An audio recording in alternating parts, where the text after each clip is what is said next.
Hello and welcome for tuning in. This is CGTN. You're watching CGTN live streaming on the rescue operation of the crashed plane of China Eastern Airlines. I am reporter Weiwei at the crash site, which is located at Chengxian County in Wuzhou City of Guangxi Zhuang Autonomous Region in southwestern China. And I am right now in front of the temporary rescue command center. It's right behind me. And as you can see, actually, it is the facility of a local primary school, and it has been transformed into a temporary rescue command center as well as a media center.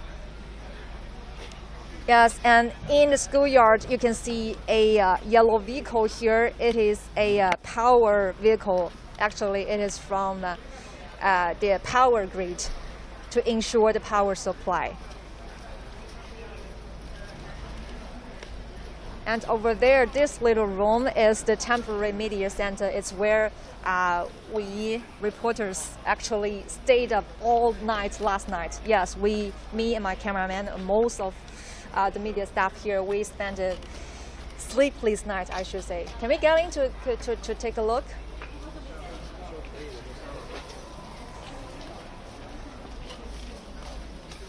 Okay. Not to disturb their work, you just take the classroom of the and the little chairs, and that is where we do the editing. We do our. I'm not gonna interrupt them. Just let them work and keep low voice. And other rooms are also for different staffs. I don't think we need to go there because it's almost the same. Some of them are from the local publicity department, and also some, for example, last night we also have some firefighters resting here. Okay, I want to show you outside what this place is really around.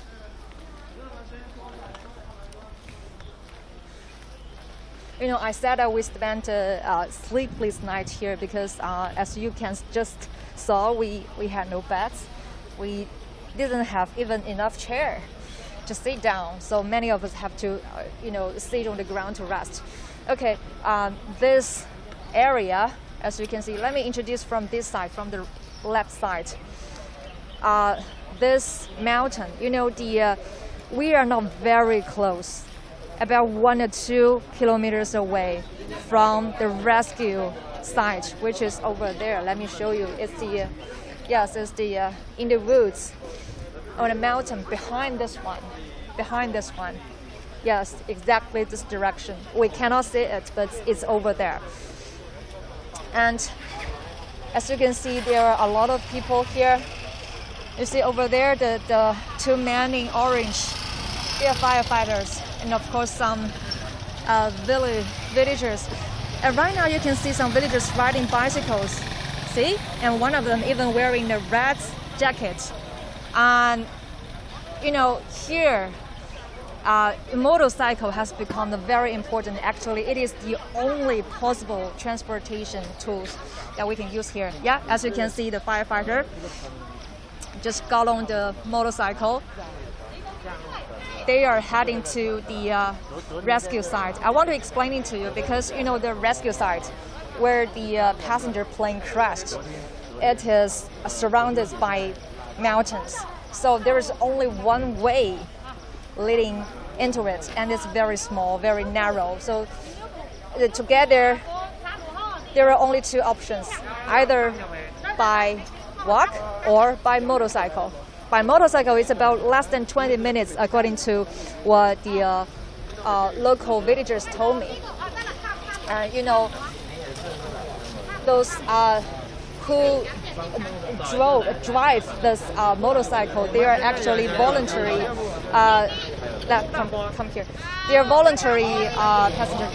Just look at this direction. Yeah, we see more villagers riding their bicycles. they're sending the supplies, the food, the water to the rescue team, and also they're sending people over there, all by this important transportation. Now, of course, they work also very late, some of them till 3 or 4 up in the morning. And right here, this little house in blue and white, it used to be a community health center, and now it is also available, also open, with some doctors and medical personnel working inside, ready to provide any medical services if necessary. Okay, so which direction should we go? We should get this one, okay? Okay, on this side, you can see a lot of vehicles, and this place is actually the basketball court of this primary school, but it's now become a parking lot. You can see many vehicles here. Some of them are the media's vehicle, and the white one is the National Emergency Communications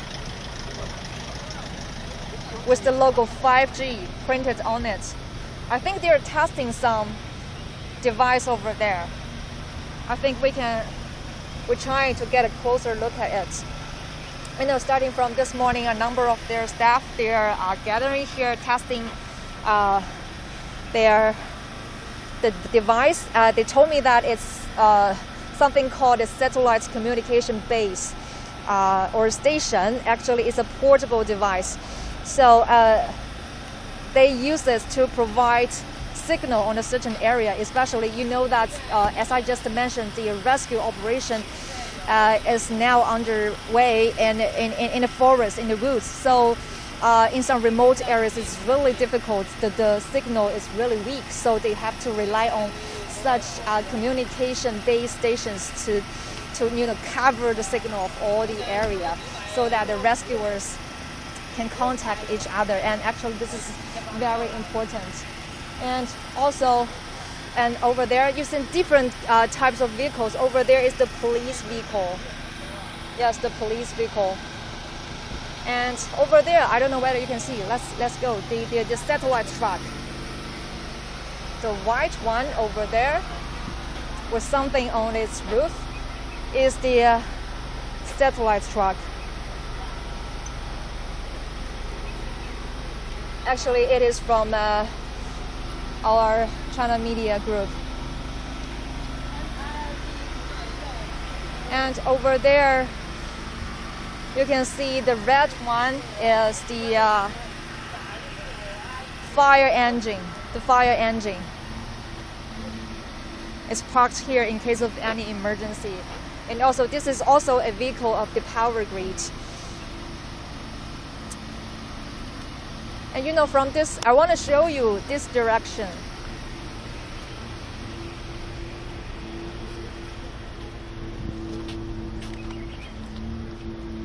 That is exactly the direction where the rescue work is on the way. It's on the hills, on the mountains behind this one. We cannot see it, but it is on the way. And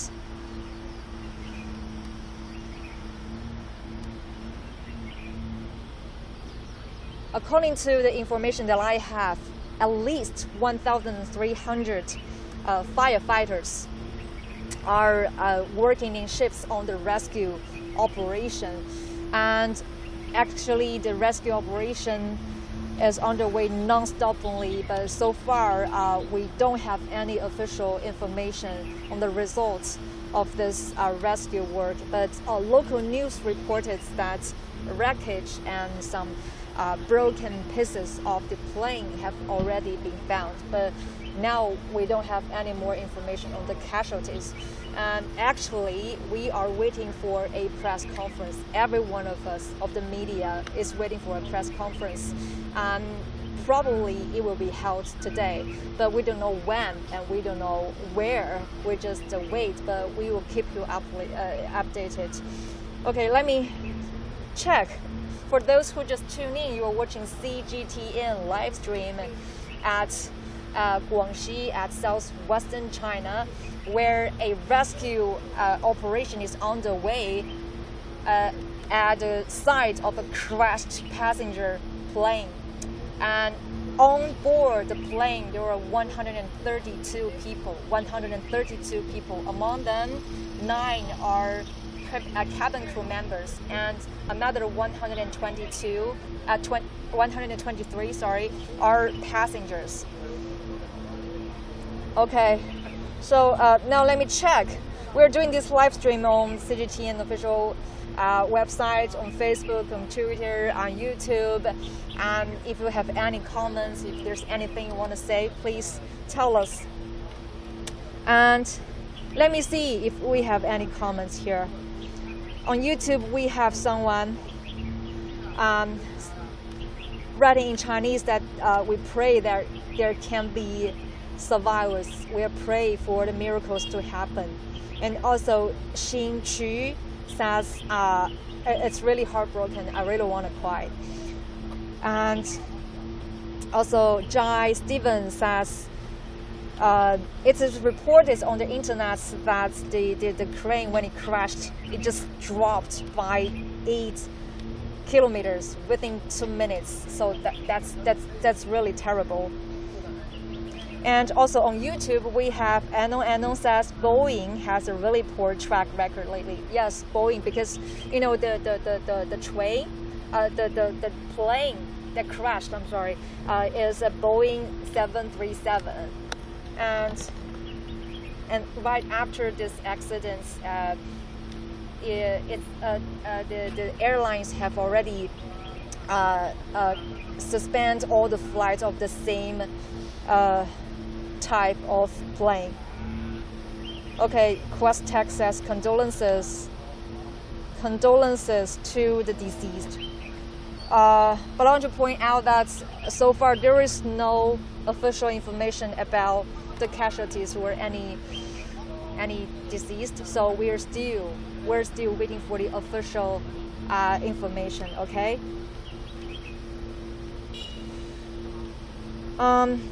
Okay. Someone asked, Solomon Kipto asks, how did this happen?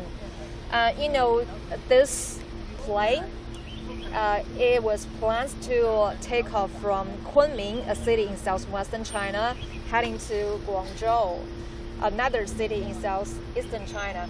And then in the middle of the trip, it just lost contact, and then it proved to be have crashed.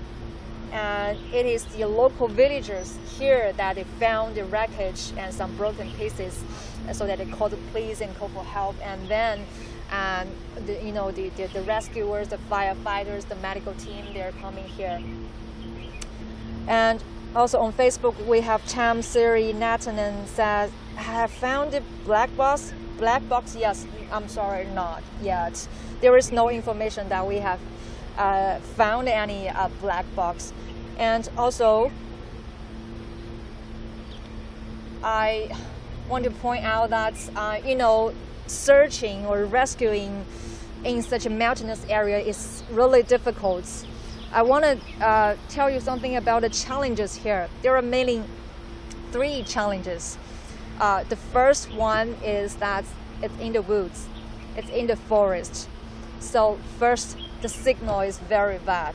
As I just showed you, we are using some portable devices and advanced devices to provide a signal to improve the communication, like this device that I just showed you, but we can take a look at that.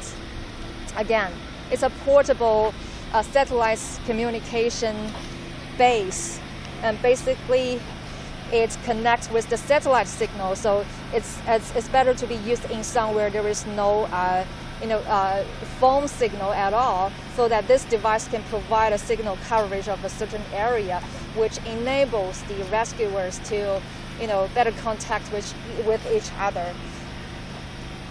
And also, as I just mentioned, the rescue operation is in the woods. So another challenge is that there was no light. Actually, we got here in the midnight last night, about 12, and it was totally dark here. there was no light. So some rescue team, they have to use the car light to do the lighting. So it's really difficult, I have to say. So this is also another challenge. And another one is that, as I just mentioned to you, there is only one way leading into the rescue sites. So it is really narrow. Large vehicles like this, even like this, cannot get in. We can only use motorcycles. That's why we can see here motorcycles are everywhere. And also those villagers who are in the red vest, actually they are voluntary drivers who are using their motorcycles to send the supplies, deliver the supplies like food and water to the rescue team, and also to send personnel like firefighters to the site. Okay, we also have the comment on FB. Rockon, Jemon, Nino says, please use drone camera, man. Yeah, that is another thing that I want to point out. Actually, we are using drone camera. This morning, exactly the same place over there. Of course, it has already gone, not here, but they're testing a drone that can fly up above to the rescue area, and this drone can be used to to scan the landscape and to monitor the situation over there, and then send back the data to the headquarters of the command center, so that they have more conferences to rely on. And such drones we are already using, and actually it's really useful and helpful in such a situation. And of course, in terms of the communications, I want to add one more drone. It's not a drone. That is also to cover communications. That a drone can be fly or floating for 24 hours. It's powered by gas, and the height can be as high as about 200 meters, and it can cover an average with a diameter which can reach as far as 4 kilometers. So with such a communication drone, all this area beneath it can be, we can find signal, and that means you can use your phone and use other communication devices.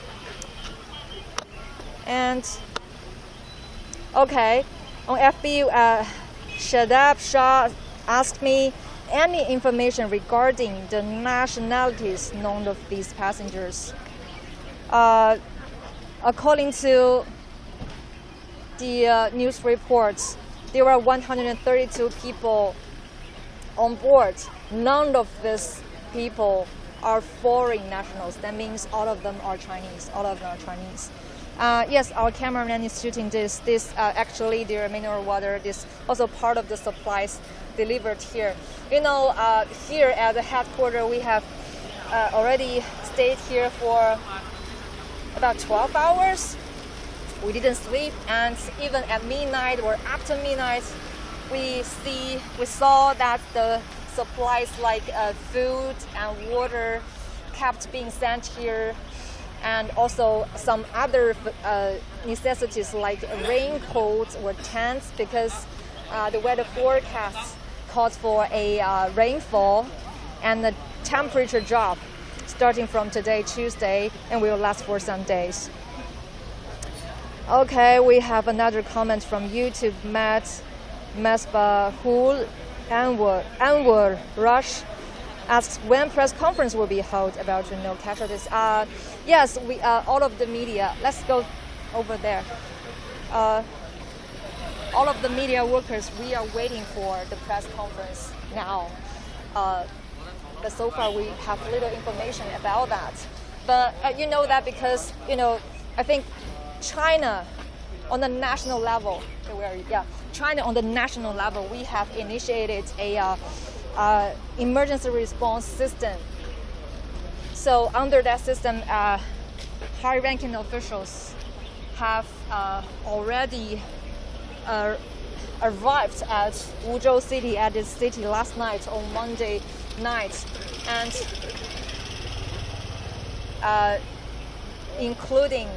including China's Vice Premier Liu He and China's State Councilor Wang Yong. Both of them will oversee the rescue operation here. So actually, we don't know what progress we have been made. So we're still waiting for the press conference. And once we have that, we will definitely bring you live stream signal of this press conference in English. Please stay tuned. And it's very likely to be within today, very likely. Please stay tuned. Can they drop rescuers via helicopters? Well, that's a very good question. I agree with you, but I'm not sure, because this area, when we drove here, all the roads are on the mountainous areas really twisted, and here it's a very small village. It's now in the downtown city. It's not in a very core place or something. It's a kind of a remote one, so I'm not sure whether we are ready to use any helicopters to send rescuers. But according to the information that we have already have at least 1,300 firefighters. They're working in shifts on the rescue team, and also news reports that military soldiers are also ready. They're from other neighboring cities and neighboring areas around neighboring regions, neighboring provinces. They're ready to help as long as it's necessary. Okay. So, as I just mentioned, you're watching CGTN live stream on the rescue operation of the crashed Chinese passenger plane. And I am reporter He Weiwei. We are at Guangxi Zhuang Autonomous Region, which is in southwestern China. And this is the temporary rescue command center and the temporary news center. This is where media is gathering here. And also, we have all kinds of staff, like firefighters, like public security, like the communication staff, like power grid staff, like medical staff, a few. So this place is the headquarters of the command of the rescue team. And also, I was told that there is another rescue team, smaller one, but core one at the core site of the rescue site. But it's a little bit difficult for us to get there. Actually, we are still waiting if we can get there, because local authorities suggest that we not go there because of any reasons, given, for example, the safety reason. And of course, we follow their suggestions, and we're just waiting here, waiting for any updates here. Okay, if you have any comments, please leave your comments. Okay, on Facebook we have another comment. Anger Naim Walcott asks any reason for the cause of the accident. So far it's unclear. It's not clear about the reason of this accident. You know what? This is also a question about the aviation safety. You know, China has a very good aviation safety records. For the past 11 years, China has kept its record of safety aviation. But this incidents, this accidents, this plane crash is really a massive one. There are 132 people on board.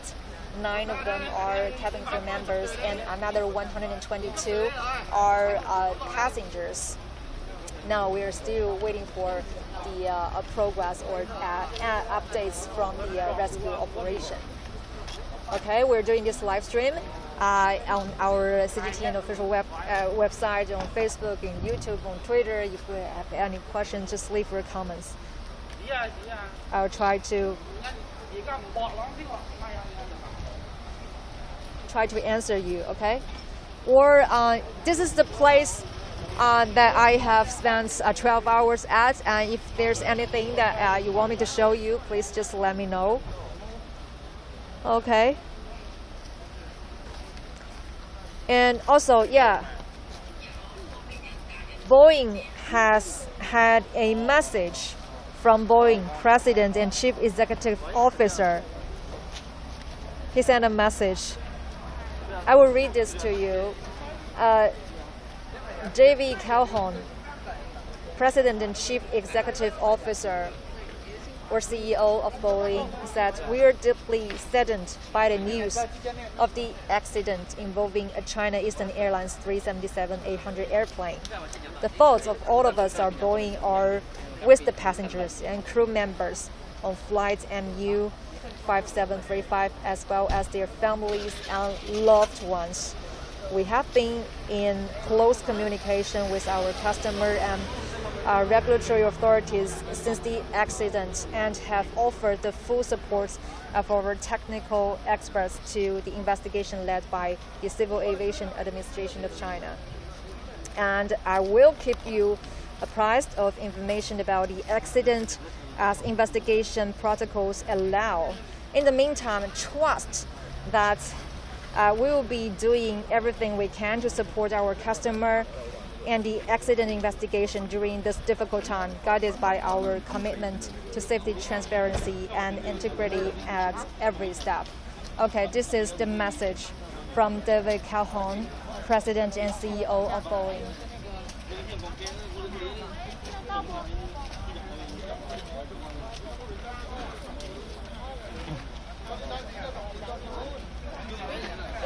And also, I want to tell you more about the medical team here, the medical work.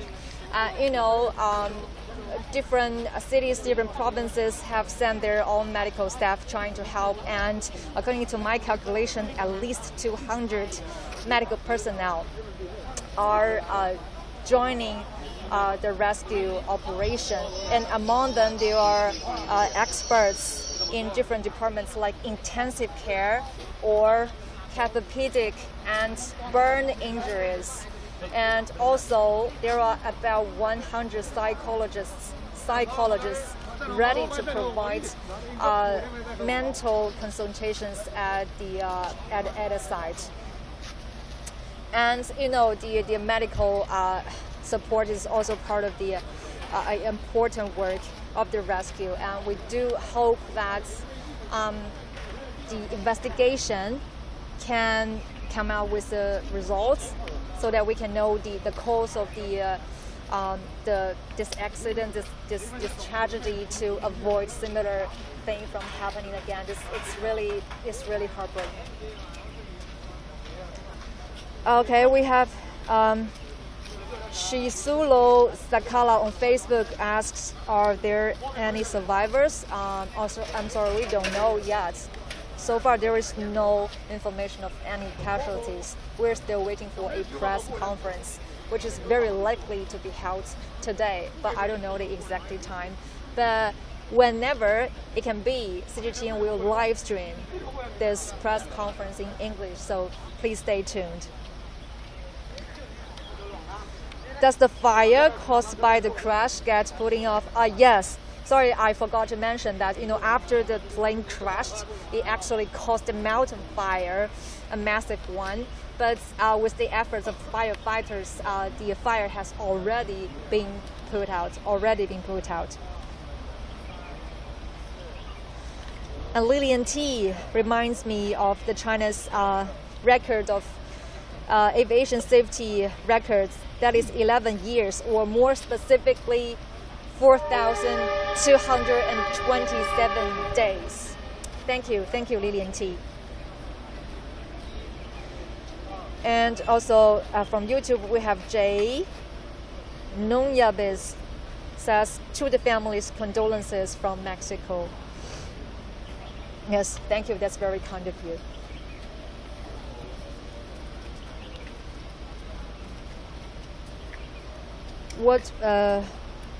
Another question, what was the flight pass? The flight pass, the flight was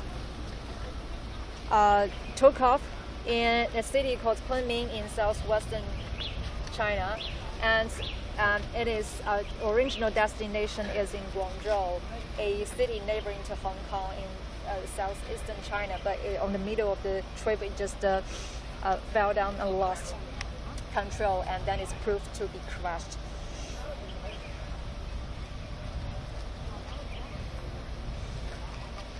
Okay.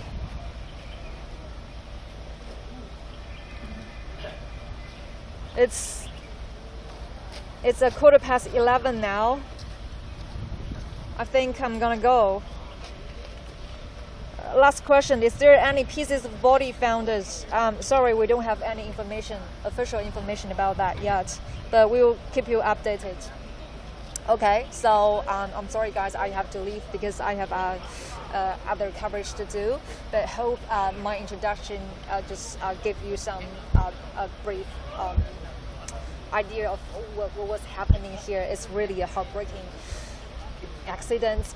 We are here, media here, waiting for the press conference, and it is very likely to be held within today. Please stay tuned at CGTN. We'll bring you more updates. Okay, this is it. Thank you. Bye-bye.